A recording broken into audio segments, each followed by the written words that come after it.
ഇതേ രീതി തന്നെയാണ് പണ്ട് മോഹൻലാലിനെ സരോജ് കുമാറായിട്ട് അവതരിപ്പിച്ചു എന്ന രീതിയിൽ ശ്രീനിവാസൻ കേട്ട വഴിയും മോഹൻലാൽ കേട്ട തെറിവിളിയും. ശ്രീനിവാസന്റെ അതേ പാത അഭിനയം പിന്തുടർന്നു എന്നാണ് എനിക്ക് സംശയമുള്ളത്. മോളിവുഡ് ടൈംസ് ആയാലും സരോജ് കുമാർ ആയാലും ഇതൊരു വലിയ പ്രൊമോഷൻ സ്ട്രാറ്റജി പോലെ നാളെ സിനിമാക്കാർ ഉപയോഗിക്കാൻ ചാൻസ് ഉണ്ട്. അങ്ങനെ അതിലേക്ക് വലിച്ചിഴക്കപ്പെട്ട ഒരു നടനാണ് നിലവിൽ ബേസിൽ. പണ്ട് അത് മോഹൻലാലായിരുന്നു.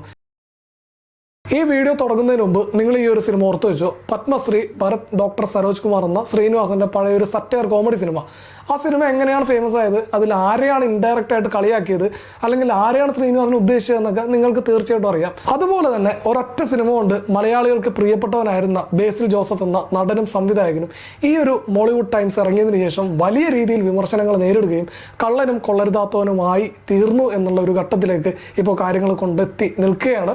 സിനിമയിലെ കഥാപാത്രങ്ങൾ റിയൽ ലൈഫിലെ ബേസിൽ ജോസഫും അഭിനവ് സുന്ദർ നായക്കും മറ്റു ചിലരും ഒക്കെ ആണെന്നുള്ള രീതിയിലാണ് വ്യാഖ്യാനങ്ങളും വീഡിയോകളൊക്കെ വരുന്നത്. നമ്മൾ ഫേസ്ബുക്ക് യൂട്യൂബും തുറക്കാൻ നിർത്തി ഈ ഒരു സാമ്യം ചൂണ്ടിക്കാണിച്ചുകൊണ്ട് വരുന്ന ഒരുപാട് വീഡിയോസ്, ഇതെല്ലാം പെയ്ഡ് വീഡിയോസ് ആണ് എന്ന് തോന്നിപ്പിക്കുന്ന തരത്തിലുള്ള വലിയ പ്രചാരണം ഇതിന്റെ പിന്നിൽ നടക്കുന്നുണ്ടോ എന്നൊരു സംശയം ഇല്ലാതില്ല. അത് പറയാനുള്ള പ്രധാന കാരണം തിയേറ്ററിൽ സമ്മിശ്ര പ്രതികരണമായിട്ട് ഓടിയ ഈ ഒരു സിനിമ OTT-യിലേക്ക് എത്തുമ്പോൾ അത് മൈലേജ് കൊടുത്ത് വിവാദമാക്കി കത്തിച്ച് ഓടിക്കാനുള്ള ഒരു ശ്രമമാണോ, അല്ലെങ്കിൽ ബേസിൽ ജോസഫിനെ കള്ളനാക്കാനുള്ള ഒരു പ്രൊപ്പഗണ്ടയാണോ ഇതിന് പിന്നിൽ? സിനിമ തിയേറ്ററിൽ ഓടിക്കൊണ്ടിരുന്നപ്പോൾ ഇങ്ങനെ ഒരു സാമ്യവും ഇങ്ങനെ ഒരു വിവാദവും ആരും ചൂണ്ടിക്കാണിക്കുകയോ പറയുകയോ ചെയ്തിട്ടില്ല.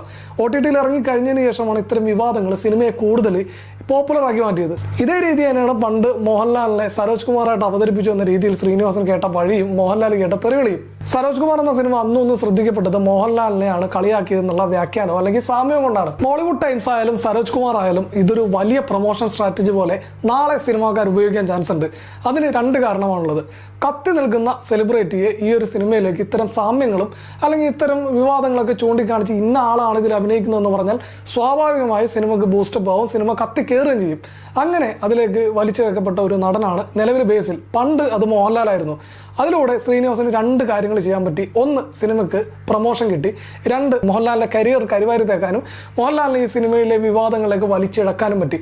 അതിലൂടെ അന്ന് ലാലേട്ടനും ഒരുപാട് വിമർശനങ്ങൾ കിട്ടി. ലാലേട്ടൻ ഇങ്ങനെയൊക്കെയാണോ എന്നുള്ള രീതിയിൽ വ്യാഖ്യാനങ്ങളും ദുർവ്യാഖ്യാനങ്ങളൊക്കെ വന്നു. അതിലൂടെ മാധ്യമ വിചാരണകളും ഒരുപാട് സ്ഥലത്ത് നിന്ന് വലിയ രീതിയിലുള്ള ചീത്തവിളികളൊക്കെ കേൾക്കുകയുണ്ടായി.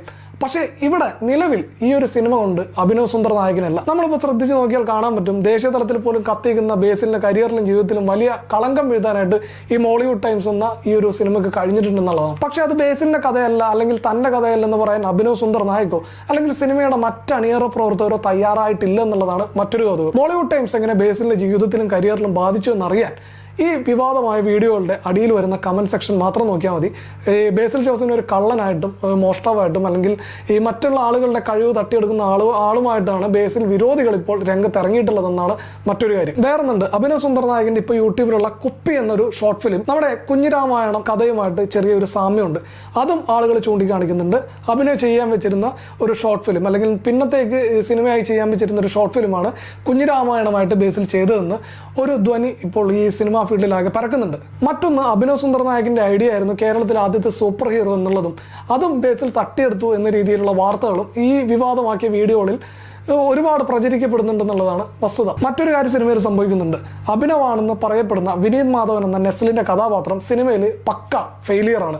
എന്നാൽ അർജുൻ ദാസ് ബേസിന്റെ കഥാപാത്രമാണെന്ന് പറയുന്ന ആ ക്യാരക്ടർ സക്സസ് ആയിട്ടുമാണ് കാണിക്കുന്നത്. പക്ഷെ അത് റിയൽ ലൈഫിലേക്ക് വരുമ്പോൾ ഇപ്പോൾ വിമർശനങ്ങളും വിവാദങ്ങളും വേട്ടയാടിക്കൊണ്ടിരിക്കുന്നത് ബേസിലിനെയാണ്. ബേസിൽ ജോസഫ് ഇത്ര നാൾ നേടിയെടുത്തത് തന്റെ സംവിധാനത്തിലൂടെയാണ്, അതിലൂടെയാണ് നടനായി വന്നതും. അപ്പോൾ ഇതെല്ലാം മറ്റൊരാളുടെ കഴിവ് കൊണ്ടാണ് എന്നുള്ള രീതിയിൽ വ്യാഖ്യാനങ്ങൾ വരുമ്പോൾ അത് ഒരു പക്ഷേ ബേസിന്റെയോ അഭിനവിന്റെ ജീവിതത്തെ ബാധിക്കുകയില്ലെങ്കിൽ പോലും ആളുകൾ വെറുതെ ഈ സിനിമയും ജീവിതത്തെയും കൂട്ടിച്ചേർത്ത് വായിക്കുകയാണെന്ന് പറഞ്ഞാൽ പോലും ബേസിലിന് പോയ പേര് ഇനി തിരിച്ചു കിട്ടാൻ പോലുള്ള എന്നുള്ളത് ഉറപ്പാണ്. ഒന്ന് രണ്ട് ചോദ്യങ്ങൾ നമുക്ക് ക്ലിയർ ആയിട്ട് ഉത്തരം അറിയേണ്ടതായിട്ടുണ്ട്. അർജുൻ ഹരിദാസ് എന്ന കഥാപാത്രം ബേസിലിനെയാണ് ഉദ്ദേശിച്ചത്. രണ്ട്, അർജുൻ ഹരിദാസിന്റെ കഥാപാത്രം ബേസിലിനെയാണ് ഉദ്ദേശിച്ചതെന്ന് ലോകം മൊത്തം കഥകൾ ഇറങ്ങിയിട്ടും അത് ബേസിലല്ല എന്ന് പറയാത്തത് എന്തുകൊണ്ട്? മൂന്ന്, ഇപ്പോൾ വരുന്ന കഥകളും തിയറികളും വിവാദങ്ങളും എല്ലാം പെയ്ഡ് പ്രൊമോഷന്റെ ഭാഗമായിട്ട് ഇറങ്ങിയതാണോ? നാല്, സിനിമ വ്യക്തിഹത്യ നടത്താനുള്ള ടൂളായിട്ട് ഉപയോഗിച്ചു. അഞ്ച്, തിയേറ്ററിൽ ലഭിക്കാതിരുന്ന പ്രതികരണം OTT ലഭിക്കാൻ വേണ്ടി നടത്തിയ ഒരു പ്രത്യേക അജണ്ടയുടെ ഭാഗമാണോ? അതായത് ഇനി വരാൻ പോകുന്ന കാലത്ത് ഇത്തരം സമീപനങ്ങൾ ഒരു സിനിമ ദുർവ്യാഖ്യാനം ചെയ്യാനോ അല്ലെങ്കിൽ പ്രൊമോഷനോ അല്ലെങ്കിൽ ആളുകളെ കരുവാരിത്തേക്കാനോ സിനിമയ്ക്ക് സാധിക്കും എന്നുള്ളത് ശ്രീനിവാസൻ അന്ന് കാണിച്ചാണ്. ശ്രീനിവാസന്റെ ദുരുദ്ദേശത്തോടെയാണോ അല്ലാതെയാണോ ചെയ്തതെങ്കിൽ പോലും ഇത് ഒരു ട്രിക്കായിട്ട് സിനിമയിൽ ഇനി നിലനിൽക്കുമെന്നാണ് എനിക്ക് തോന്നുന്നത്.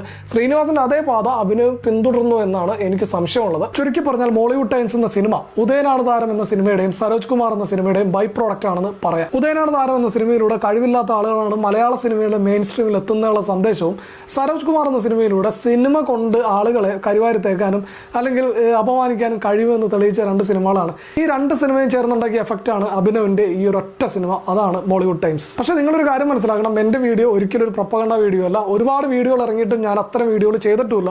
പക്ഷെ ഒരുപാട് വീഡിയോകൾ ഇറങ്ങുമ്പോൾ നമുക്ക് സ്വാഭാവികമായി തോന്നുന്ന സംശയങ്ങളും പിന്നെ പഴയ ഉദയനാണ് താരവും സരോജ് കുമാറുമായിട്ട് തോന്നിയ ഒരു സാമ്യവുമാണ് ഇത്തരത്തിലുള്ള ഒരു വീഡിയോ ചെയ്യാൻ എന്നെ പ്രേരിപ്പിച്ചത്.